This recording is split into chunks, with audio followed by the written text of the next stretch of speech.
저는 오늘 여러분과 함께 창세기 32장 22절에서부터 29절의 말씀을 가지고 함께 나눌 설교의 제목은 우리 하나님과 파이팅입니다. 자, 여러분, 파이팅이라는 단어를 언제 사용하십니까? 여러분들 혹시 근래 TV를 조금 보시면 지금 쇼트트랙 월드컵이라고 하는 것들을 지금 아주 활성화하게 하고 있습니다. 열심히 우리나라 선수들 대표 선수들이 나가서 이제 쇼트트랙이나 아니면 그런 관련된 스포츠들에서 동계 스포츠 관련돼서 메달을 따기 위해서 열심히 하더라고요. 방금 전에 올라오기 전에 들었던 소식 중에 하나가 쇼트트랙에서 1500m에서 우리 박지원 선수와 이동현 선수가 은메달을 나란히 땄다라는 기사를 제가 보고 올라왔습니다. 이런 스포츠 경기가 있을 때 우리가 많이 사용하는 단어 하나 있죠. 바로 파이팅입니다. 자, 우리 뭐 선수들한테 우리 파이팅! 누구누구 파이팅! 이런 말을 많이 하게 됩니다.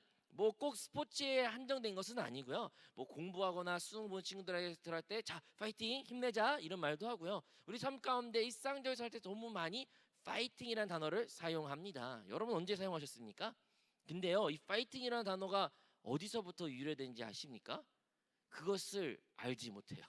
왜냐면요, 이거는 엄연히 영어에서 비롯된 것 같은데, 영어에는 fight라는 뜻은 뭐 주먹질하다, 주먹질 이런 뜻이고, ing는 현재형으로서 지금 주먹질하고 있음이라는 뜻으로 가지고 있습니다. 그러니까 엄연히 직역을 하자면 fighting은 지금 싸우고 있음, 누구와 함께 주먹질하고 있음이라는 뜻을 가지고 있습니다.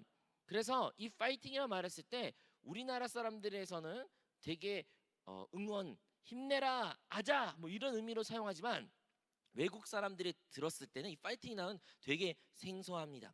하지만 이 한류가 워낙 열풍이 되었고 이 파이팅이라는 단어가 하나의 고유 명사처럼 돼서 외국에서는 이 파이팅이라는 표기를 영어로 FI 이렇게 쓴 게 아니라 그냥 W 아니 HW 아니면 W 하면서 아예 그냥 고유 명사로 지금 쓰고 있고 번역하고 있다라는 것까지 제가 들었습니다.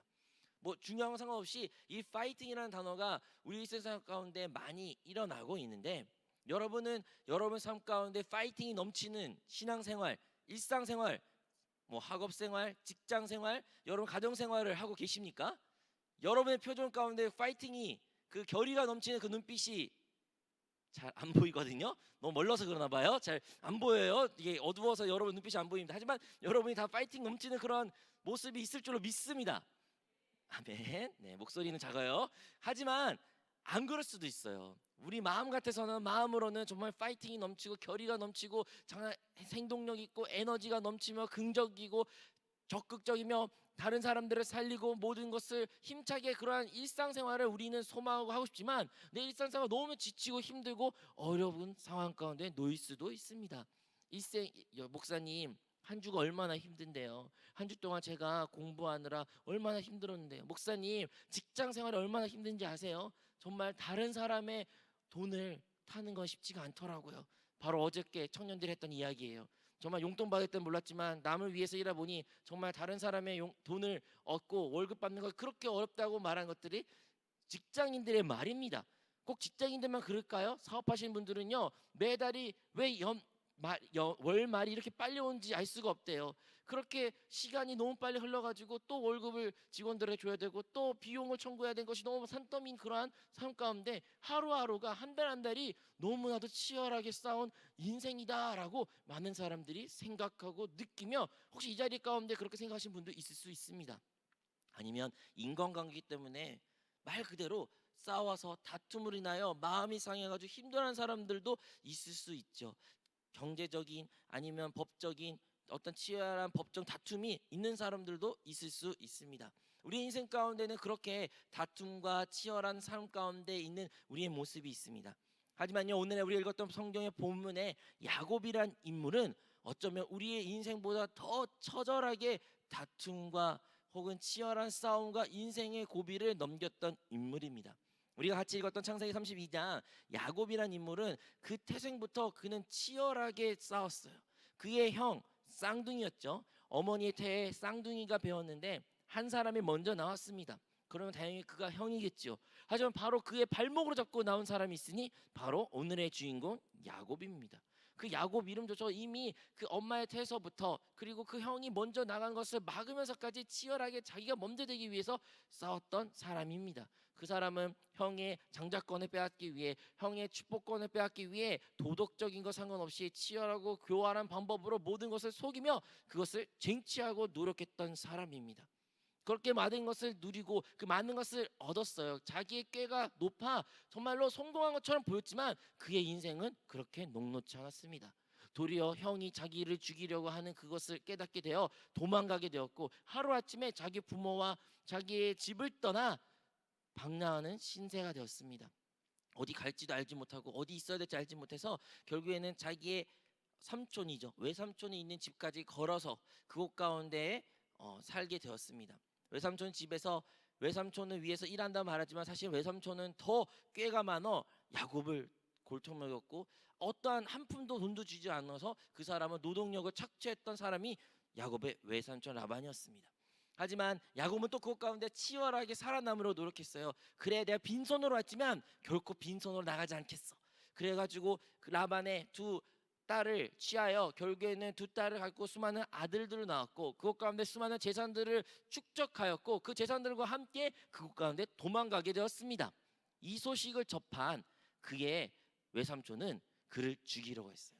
그 외삼촌은 얘가 자기의 재산을 훔치고 자기의 자녀까지, 자기 손자까지 싹 다 데리고 도망간 것을 듣고, 야, 야곱 이 사람 얘는 가만히 두면 안 되겠다. 내가 이 야곱을 반드시 죽여야겠다 해서 군대를 들고 야곱을 쳐러 갔습니다. 사실은 야곱은 이제 자기 집으로 돌아가야지라는 생각으로 집으로 가는 길이었지만, 뒤에는 바로 자기를 죽이려는 자들과 앞에는 자기가 어디 갈지 알지 못한 그런 어려운 상황까지 놓은 것이 야곱의 인생이었습니다. 근데 그 인생이 그렇게 또 쉽게 끝난 것이 아니에요. 이제는 야곱은 이제 자기 형을 만나러 가야 되는데, 분명히 자기의 집으로 돌아가면 형이 그곳 가운데 기다리고 있는데, 형이 또 많은 군대를 이끌고 자기한테 찾아오고 있다는 것을 듣게 되었습니다. 그는 이 생각부터 들었을 거예요. 아, 형 나를 죽이러 오구나. 형이 수많은 군사를 데리고 나를 죽이러 오구나라는 생각으로 이제 야곱은 두려움 가운데 떨게 되었습니다. 그가 그렇게 치열하게 싸웠고, 치열하게 부를 축적했으며, 치열하게 행복을 쫓고, 치열하게 자기의 인생의 성공을 위해 살았지만, 그가 끝에 가운데 항상 놓인 상황은 불안과 염려와 걱정, 근심이었습니다. 내일은 어떻게 살지? 나는 어떻게 해야지? 앞으로는 어떻게 내가 해야지? 이 생각으로만 그가 놓인 상황이 오늘의 본문의 배경이에요. 그가 수많은 자기의 재산을 먼저 형에게 보냈습니다. 자기의 자식들도 먼저 보냈고, 아내도 먼저 보냈습니다. 자기의 사랑하는 모든 사람도 다 형에게 먼저 보냈습니다. 보낸 이유가 무엇일까요? 과연 형이 그들을 해야 하는지, 형이 그들을 죽이는지, 만약에 죽이게 된다면 내가 홀로라도 도망가야지라는 마음으로 그는 먼저 재산과 자기의 자식과 아내까지 먼저 형에게 보낸 것이었습니다. 이제 야곱은 홀로 남았어요. 홀로 남아서 멀리서 자기가 보낸 사람들이 어떤 상황일까 놓인지 지켜보고 있었어요. 왜요? 그들이 혹여나 몸이 상하게 된다면 나도 도망가야지, 나라도 살아야지, 내가 이 목숨을 구제해서 다시 시작해야지, 이 생각으로 그는 홀로 남게 되었습니다. 그 밤에 답이 없는 그의 인생 가운데 어떤 사람이 찾아와 그와 아무 말도 없이 씨름을 하게 되었습니다. 씨름이라고 말하지 사실 다투는 거였죠. 한바탕 붙게 되는 거예요. 서로 씨름을 하며 힘을 쓰며 누가 이기냐 내가 이기냐 목숨을 걸고 그들은 에너지를 서로 빼게 된 것이죠. 그게 바로 오늘의 본문의 이야기입니다. 이렇게 야곱이 투쟁하는 모습을 바라보면서 여러분은 어떠한 생각이 드십니까? 여러분은 어떻게 그것을 바라보십니까? 오늘 본문 말씀은 그 투쟁했던 그 사람이 사람으로 생각했지만 사실은 누구였다는 것입니까? 다름 아니라 하나님이었다는 거예요. 하나님이 친히 야곱에 찾아와 야곱과 함께 겨루신 겁니다. 그와 겨루어 그를 이기려 했지만 야곱은 결코 그 하나님을 자기를 이기게 냅두지 않고 도리어 자기가 이기려고 하고 끝까지 이를 물고 악을 쓰고 그와 싸웠던 야곱의 모습이 있습니다. 결국엔 하나님은 야곱의 환도뼈를 칠 수밖에 없었죠. 그리고 환도뼈를 치고 이제 새벽이 밝아오게 된 것입니다. 여러분, 우리 인생을 한번 뒤돌아보십시다. 여러분, 우리의 인생은 어떠한 상황 가운데 놓여 있습니까? 우리 인생도 뒤돌아보면요, 정말로 치열했습니다. 많은 것이 치열했습니다. 무엇을 위해 치열했을까요? 단순해요. 그냥 행복해지고 싶어서, 조금 더 내가 지금 사는 것보다 잘 살고 싶어서, 아니면 내가 어떠한 것보다 조금 누리고 싶어서, 그렇게 큰 꿈도 아닌 것 같은데 그 꿈을 하나 얻기 위해서 얼마나 우리가 치열하게 싸웠습니까? 얼마나 많은 것을 위하여 노력을 했고 어떻게 보면 나의 양심도 속이고 다른 사람도 속이고 혹은 이것을 쟁취하기 위하여 다른 사람들을 모르는 비밀을 내가 만들기도 하고 나의 야망과 야심이 있어 때로는 잘 될 때도 있지만 또 많은 경우에는 실패하는 게 우리의 인생의 모습입니다. 그렇게 치열하게 싸워서 여러분 지금 얻으신 것이 무엇입니까? 그것을 통해서 여러분이 무엇을 말하고 있습니까? 여러분 만족 있으십니까? 여러분 마음간에 평강과 기쁨과 축복으로 가득하다고 고백하실 수 있습니까? 많은 경우에는 그렇지 못합니다. 많은 것을 얻었다고 생각해요. 분명히 10년 전에, 분명히 20년 전에 나를 비교하면 많은 것이 달라졌고 많은 것이 좋아졌고 많은 것을 내가 누리고 있음에도 불구하고 여전히 오늘이 내가 힘들고 오늘의 내가 불만 불평과 눈물과 문제의 산더미에 살고 있는 우리의 모습입니다. 야곱은 홀로 들어서 홀로 있는 모습에서 그가 시작했어도 그 많은 것을 가졌을지라도 그게 문제 앞에 있는 것처럼 우리의 인생도 과거에 어떤 문제가 있었든 상관없이 오늘 우리가 직면한 문제가 너무 커서 우리는 살기 힘든 삶이다.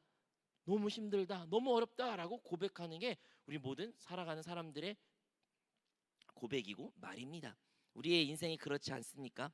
그런데 이럴 때 문제가 있고 어떠한 대상이 있고 아니 어떤 환경이 어려우면 우리는 그 문제에 대해 사람에 대해 환경에 대해 탓하게 됩니다.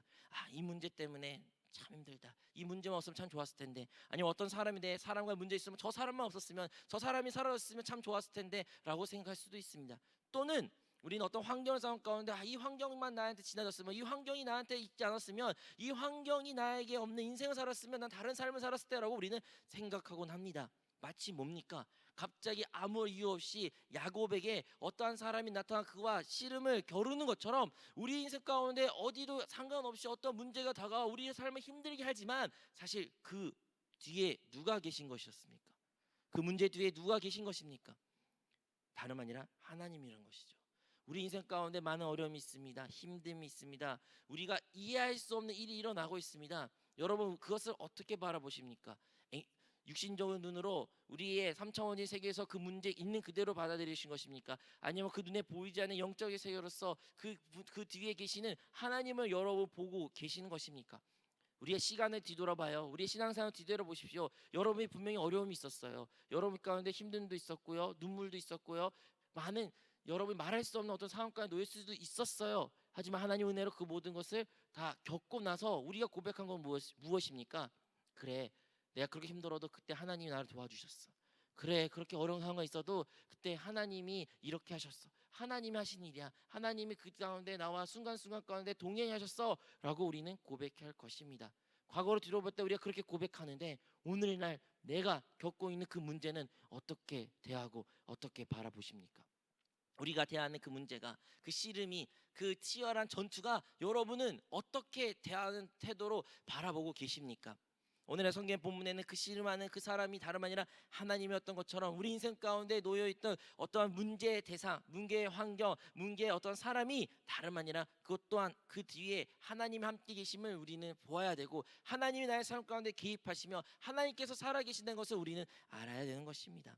여러분 하나님은요 그 어떤 없는 것에서 갑자기 우리에게 나타나는 걸 수도 있지만 많은 경우에는 사람을 통해 환경을 통해 어떤 다른 사람 입술을 통해 말씀을 통해 기도를 통해 우리에게 말씀하시고 보여주시고 알려주시는 것이 우리 하나님의 일하시는 방법입니다. 그리하여 우리 삶 가운데 일어나는 그 모든 일들이 여러분 우리의 믿음의 눈을 열어 믿음의 눈으로 바라보고 하나님이 어떻게 행하시는지 우리가 보아야 될 줄로 믿습니다. 그것을 볼 줄 알고 그것을 깨닫는 자가 참된 복 있는 자임을 우리는 기억해야 될 줄로 믿습니다. 하지만 오늘 본문의 말씀 야곱은 어떠한 삶을 어떠한 선택을 취했습니까? 결코 지지 않으려고 했어요. 그 시름 가운데 있을 때 결코 그는 지지 않으렸어요. 내가 죽어도 지지 않을까 끝까지 하나님과 그 씨름에 붙잡고 있었습니다. 여러분 생각해 보십시오. 하나님이에요. 하나님이에요. 하나님이 씨름하고 있어요. 하나님이 야곱을 못 이길까요? 하나님이 야곱을 꺾지 못할까요? 그 전지전능하신 하나님께서 이 우주와 만물을 지으신 그 하나님이 오셨는데 그 하나님이 씨름을 지금 하고 계시는데 과연 하나님이 힘이 없어가지고 야곱에게 못 이기시는 걸까요? 아니죠. 하나님께서는 야곱이 스스로 그것을 꺾고 스스로 그것을 내려오는 것을 기다리셨지만 그것을 꺾지 않고 그것을 끝까지 붙잡고 그것을 끝까지 이기려 하는 그 야곱의 고집을 보게 된 것입니다. 그 고집, 그 아집, 하나님께서는 그걸 보고 계신 거예요. 우리의 신앙생활 가운데 많은 교회 하나님이 개입하십니다. 하나님께서 우리에게 말씀하고 계십니다. 하나님께서 우리에게 경고하시고 우리에게 알려주시며 하나님 인도가 있습니다. 하지만 많은 교회는 우리는 아직도 나의 생각과 내 방법과 나의 어떠한 것을 붙잡고 고집 부리는 모습이 야곱같이 그 씨름에서 내가 반드시 이기리라, 내 방법대로 이기리라, 내 뜻대로 이루리라, 나의 뜻이 성취되리라 하는 삶으로 살아가고 있습니다. 하나님이 우리 그것을 못 바꾸실까요? 하나님이 그렇게 우리 인생을 그 전지전 하나님께서 쉽게 바꾸실 수 있는 분인데도 불구하고 왜 하나님은 그렇게 아직까지 침묵하고 계십니까? 왜 하나님 아무것도 행하지 않는 것 같습니까? 하나님 힘이 없어서가 아니라 하나님은 기다리시는 거예요. 하나님 여전히 기다리고 계십니다. 무엇을요? 우리의 고집이, 우리의 이 생각이, 나의 의견이, 나의 자아가 깨지고 깨져서 하나님께 순종하는 그 모습을 하나님께서 기다리고 계십니다. 하지만 시간은 정해져 있습니다. 해가 뜨게 되었습니다. 야곱은 포기할 줄 몰랐어요. 결국에 하나님께서는 그의 환도뼈를 치게 됩니다. 허벅지보, 여기 엉덩이뼈에 허벅지에 있는 그 환도뼈를 하나님께서 치심으로 말미암아 그가 어쩔 수 없이 이제 절 수밖에 없는 상황까지 놓인 게 야곱의 처지였습니다. 그럼에도 끝까지 그 씨름에서 안 질려고 붙잡고 있는 그 야곱의 강렬한 투쟁을 우리의 모습을 보게 됩니다. 하나님께서는 이제 그를 놓아달라 말하고 이제 오늘 본문의 말씀처럼 그분이 하나님을 야곱이 알게 되고 이제 야곱은 그로부터 축복을 받고 그의 이름까지 야곱이 아니라 이제 이스라엘이라는 이름으로 이제 하나님을 겨루 이기는 자라는 이름으로 바꾸어서 이제 하나님은 이 야곱을 놓고 떠나시게 된 것입니다. 그래서 여러분 잘 아는 것처럼 그 야곱이 떠났을 때 이제 그에게 남은 것은 절은 다리밖에 없습니다. 이전에는요 모든 것을 보내고 형들도 보내고 자기 형한테 재산도 보내고 아내도 보내고 모든 것을 보내고 나서 자기가 믿을 수 있는 건 자기의 건강한 두 다리, 자기의 몸, 자기의 이 신체를 믿음으로 이제 그 어떤 문제 생기면 두 발로 도망가야지라는 그 상황 가운데 이제는 그 두 발조차도 온전히 사용할 수 없는 것이 야곱의 모습입니다. 야곱은요 이제 도망갈 수가 없어요. 이 다리가 저른 모습으로 어떻게 도망갈 수 있겠습니까? 반대로 이제 야곱은 이 저른 다리로 하나하나 절면서 자기 형한테 갑니다. 한 걸음 한 걸음 저른 거리로 정말 힘들게 어렵게 걸으면서 자기 형한테 갑니다. 그리고 형이 그 모습을 봤을 때 분명히 그 아우를 동생을 죽이려 했던 그 마음이 있어도 그 모습을 보고 하나님께서 그의 마음을 만지사 형이 결국에는 그 야곱에 다가가 그를 끌어안고 그를 화해를 하며 결국에는 그와 함께 집으로 돌아간 이야기가 이후에 성경에 기록되어 있습니다. 우리의 신앙생활을 생각해 보면요, 우리 하나님께서는 기다리고 계셔요. 하나님께서는요 우리가 우리의 생각과 우리의 방법과 우리의 자아와 우리의 육신이 깨지고 하나님께 온전히 순복하며 복종하고 순종하는 모습을 주님께서는 기다리고 계십니다. 하지만요 모든 것에는 때가 있는 것이에요. 만약 우리가 그것을 놓치고 우리 끝까지 우리의 생각과 우리의 방법을 고집하게 된다면 하나님께서는 우리 삶 가운데 야곱의 환구뼈를 치는 그런 역사도 나타날 수도 있습니다. 그러면 우리는 우리의 의지가 아니어도 어쩔 수 없이 모든 것을 항복하며 내려놓고 하나님께 하나님 저 이제 포기할게요. 저 이제 끝났어요. 하나님 이기셨어요 라는 고백을 우리가 할 수 없는 인생 가운데 놓게 될 것입니다. 아플 수 있죠.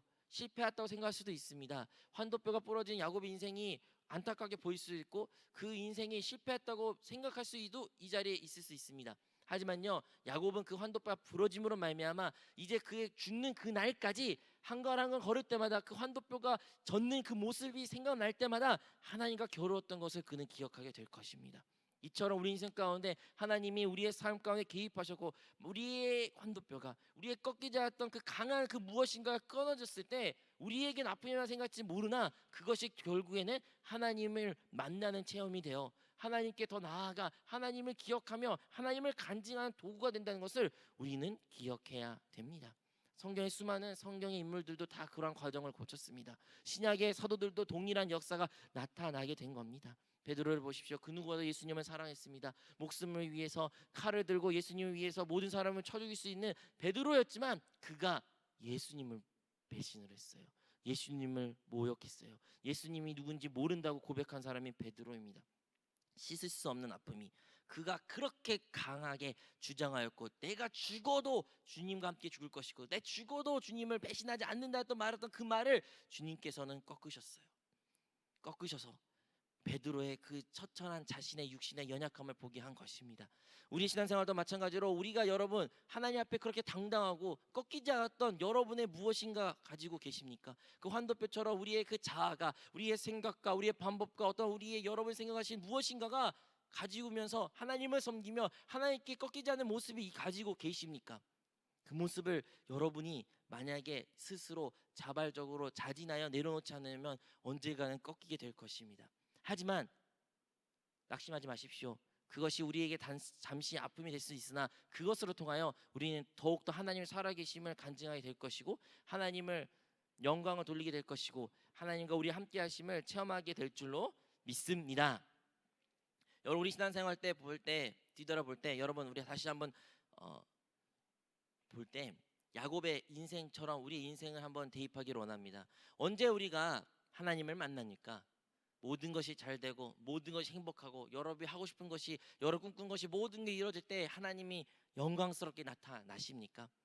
야곱에게는 그렇게 나타나지 않으셨어요. 그리고 성경에도 그렇게 나타나지 않습니다. 하나님은 언제 나타나십니까? 우리 삶 가운데 어려움과 큰 눈물과 답이 없는 그 상황 가운데 앞으로 어떻게 살아갈지 알 수 없는 그 막막한 순간 가운데 그 어려움 가운데 문제처럼 보이는 것이 우리에게 다가와 그 문제가 결국에는 하나님으로 우리가 만나는 게 오늘의 야곱의 모습이고 우리의 모습이라는 것을 기억해야 됩니다. 하나님은 그것 가운데 함께 계십니다. 하나님은요 그 어려움 가운데 힘든 가운데 문제 한가운 가운데 우리와 함께 하십니다.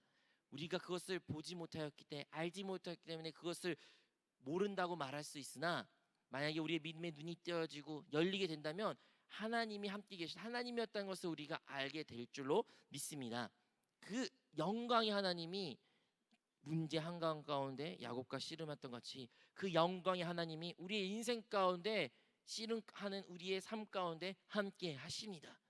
사랑하는 성도 여러분, 그 영광의 하나님은 여러분이 꼭 만나시길 바랍니다. 그 영광의 하나님이 있다는 것을 믿으시기를 바랍니다. 오늘 이후에 나왔던 본문에 보면 그곳을 브니엘이라고 지었다고 합니다. 브니엘이라는 뜻은 다름 아니라 하나님의 얼굴을 봤다라는 겁니다. 사랑하는 우리는 말하면 하나님을 만나고 싶어요. 난 하나님을 보고 싶어요. 하나님의 얼굴을 보고 싶어요 말하지만 그 얼굴을 이미 어쩌면 주님께서 여러분이 비춰주실 수도 있고 여러분이 그것을 대면할 수도 있습니다. 단지 아직 그 문제로만 보이고 어려운 여러분의 골칫거리 아니 여러분의 미움의 대상 어떠한 해결할 수 없는 상처 아픔으로만 봤기 때문에 그 배후에 아니 그 뒤에 계신 하나님을 우리가 보지 못하는 그런 상황 가운데 놓였다는 것을 우리는 기억하여 다시 한번 우리의 영적인 눈이 열려 그 참된 하나님을 만나고 돌아가기를 주님으로 축원드립니다. 자, 오늘의 설교 제목이 뭡니까? 하나님과 파이팅입니다. 여러분 지금은 하나님과 파이팅하고 계십니까? 하나님과 지금 말 그대로 씨름하고 다투는 그런 상황 가운데 살고 있으십니까? 하나님과 다투고 계십니까? 하나님 내가 이기는지 하나님 이기는지 한번 해봐요. 내 뜻이 이기는지 하나님 뜻이 이기는지 한번 우리가 겨루어봐요.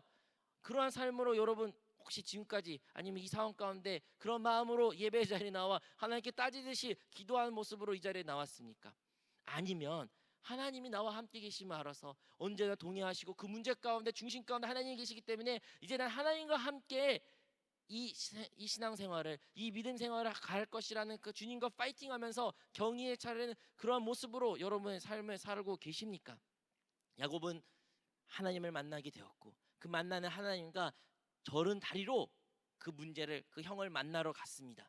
우리도 이제 하나님과 다투고 싸우고 치열하는 그 인생을 벗어나 하나님과 함께 하나님과 더불어 우리의 문제를 망주하고 그 문제에 걸어갈 때 그곳 가운데 하나님의 역사가 나타날 것이며 주님의 놀라운 기적을 우리 삶 가운데 허락해 주실 줄로 믿습니다. 하나님과 파이팅하는 여러분이 되시기를 주님의 이름으로 축원드리겠습니다.